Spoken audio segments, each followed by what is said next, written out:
Hello, this is chapter 2 of While the Clock Ticked. So,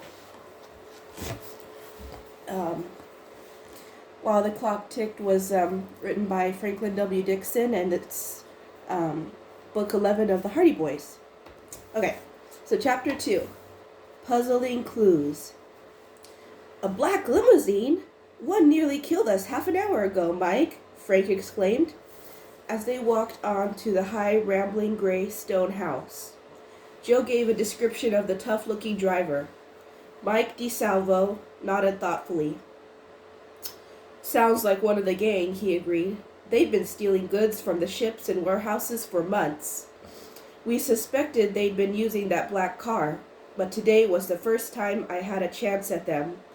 Well, that limousine is hot now.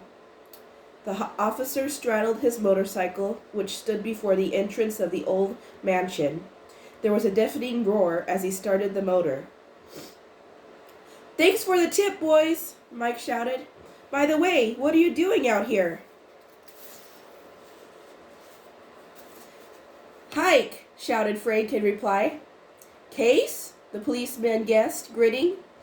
"Maybe. Know anything about this place?" The officer throttled down. "Not much, except it's been closed for years. Peculiar that gate being open, though. I still think I saw the limousine duck in here. Couldn't be, I guess, since the car is nowhere around." As the motorcycle rumbled out the driveway, Frank called, "We'll close the gate." The roar of the motorcycle died away, and the boys were left in the brooding silence of the run-down, neglected estate. "Funny," commented Biff Hooper, looking around him. "I never heard of anything mysterious about this place. It's not even supposed to be haunted." "Well, let's have a look around," Frank suggested. Mr. Dalrymple acted as though something funny might be going on out here. "You do have a case, then," declared Biff. "Not exactly," Joe admitted wryly. "I have a hunch that since he couldn't see Dad, Mr. Dalrymple is testing us. He doesn't really expect us to turn up anything." "He doesn't?" Biff echoed incredulously. "Doesn't he read the newspapers?" Frank and Joe, though still in high school, had already earned a name for themselves as sleuths. They had been trained by their father, who had been a crack detective in the New York City Police Department.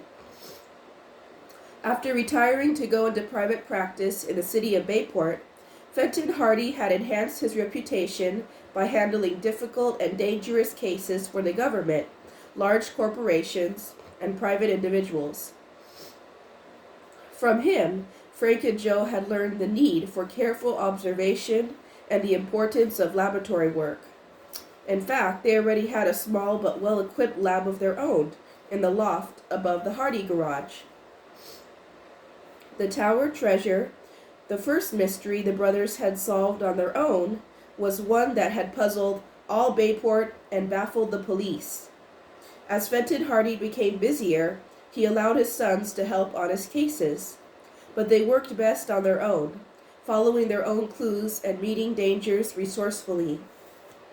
Recently, the young sleuths had encountered several harrowing adventures before they rounded up a gang of jewel thieves in What Happened at Midnight. Frank shrugged. "I guess Joe and I will just have to prove ourselves to Mr. Dalrymple." "Right, let's get started," Joe urged. "How about Biff and me checking doors and windows?" Frank agreed.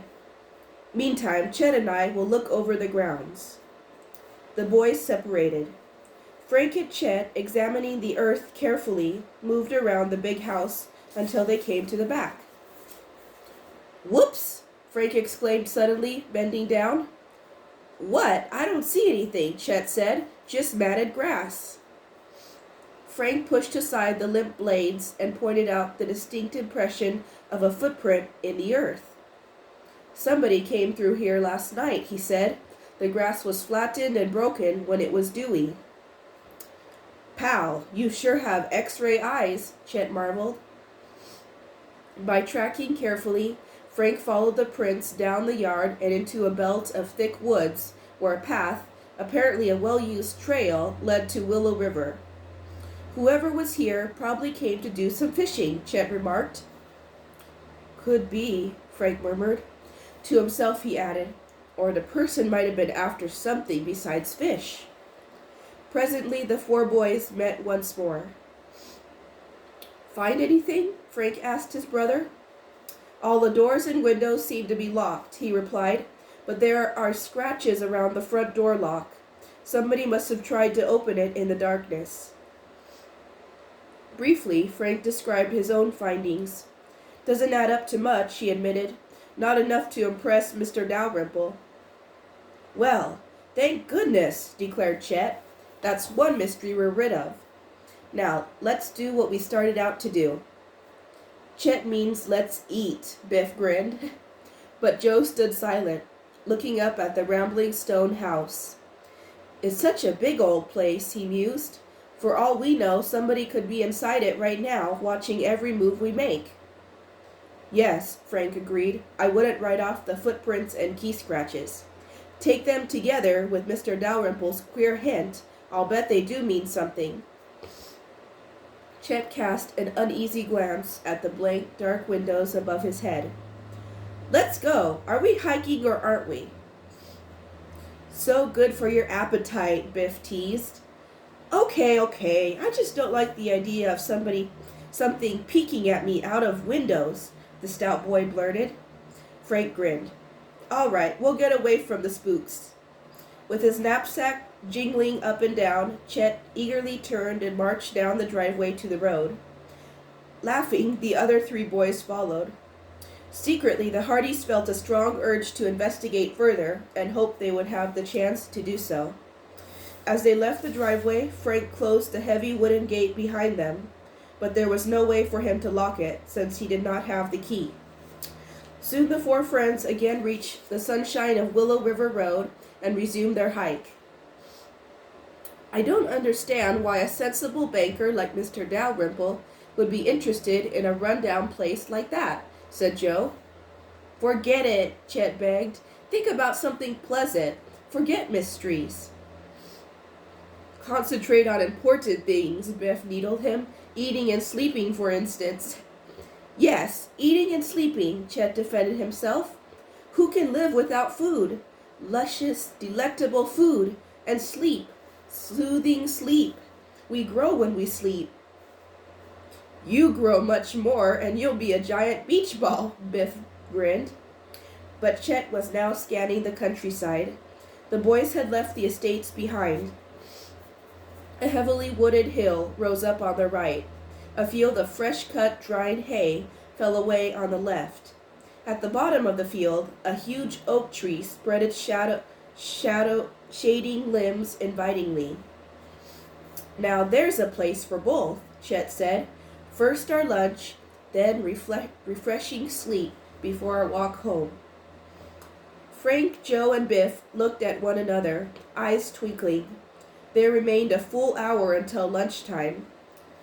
No, said Biff. Thumbs down. Why? Chet pleaded. No water. What's a picnic without water? Another half hour went by. Chet sighted a clear stream flashing in the sun, pouring through a green meadow. There! He exclaimed in triumph. Said Joe, poker-faced. No shade. I can't eat in the blazing sun. Hurts my digestion. Oh, the stout boy moaned, but proceeded doggedly ahead. Presently the woods closed in on both sides, and the road crossed a small creek. Now? Chet sighed hopefully. No, Frank shook his head. Oh, now why? Too many trees, no sun. Can't eat without a little sun. But at last, when Frank, Joe, and Biff had agreed by a wink at one another that the proper time for lunch had come, they simply jumped into a ditch at the side of the road. Chow time! But, Chet stammered, there's no water. Biff pointed to a trickle in a culvert nearby. Well, there's no shade, Chet argued. Joe grinningly indicated a tree 20 feet away. And under this bank, it's not even really sunny, Chet pointed out. Just right, Frank chuckled and dug into Chet's knapsack. Say, cut it out, Chet bellowed. I have half a mind not to give you fellows any lunch at all. Ho! Now you want us to starve, Biff laughed, as he and the Hardys lifted out succulent sandwiches, a jar of home-preserved peaches, a gallon thermos of chilled milk, and slabs of chocolate cake. Lucky for you, Chet, Joe teased. You brought enough so there's some food left for you. The heavy-set boy, though pretending indignation, settled down to enjoy his share of the lunch. Then the Hardys and Biff followed Chet's example and took a nap after the hearty meal. Not a bad idea, Joe murmured as he dozed off. An hour later, however, the four chums were hiking back to Bayport. Once in town, Frank and Joe said goodbye as Chet and Biff went off toward their own homes. When the brothers reached home, they were met at the door by Aunt Gertrude.